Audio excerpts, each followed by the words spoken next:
இன்று ஆண்மை மருத்துவத்திற்காக இலந்த இலை எடுத்திருக்கிறோம், இடியோரில் சேர்த்திக்கலாம். 4 பல் பூண்டு எடுத்திருக்கிறோம், சேர்த்திக்கலாம். 10 மிளகு எடுத்திருக்கிறோம், இதையும் சேர்த்து ஓரளவுக்கு நல்லா இடிச்சு எடுத்துக்காங்க.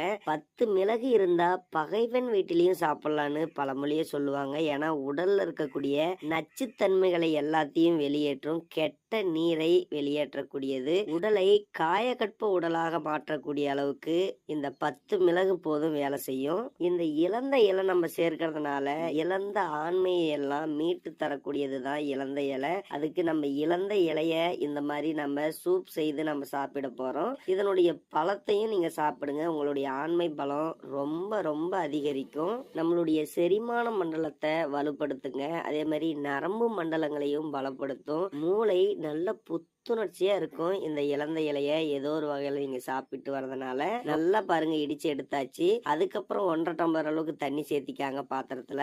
இடிச்சு எடுத்து வச்சிருக்க கூடியதையும் இதுலயே சேர்த்திக்கலாம். இது பாத்தீங்கன்னா வாரத்துல 2 நாளைக்கு கண்டிப்பா சாப்பிடணும். அதுக்கப்புறம் இதுக்கு தேவையான அளவுக்கு உப்பு சேர்த்து நல்லா மிக்ஸ் பண்ணி கொதிக்க விடுங்க. ஒரு 3/4 டம்ளர் தண்ணி வரட்டும். இதை நீங்க கொதிக்க வச்சு காலை வெறுவயித்துல சாப்பிட்டீங்கன்னா உங்களுடைய உடல் நல்லா புத்துணர்ச்சியா இருக்கும். அதே மாதிரி ரொம்ப மந்தத்தன்மையா புத்தி கூர்மை இல்லாதவங்களுக்கு கூட நல்ல அறிவு ஆற்றலை தரக்கூடியதுதான் இந்த இலந்த இலை.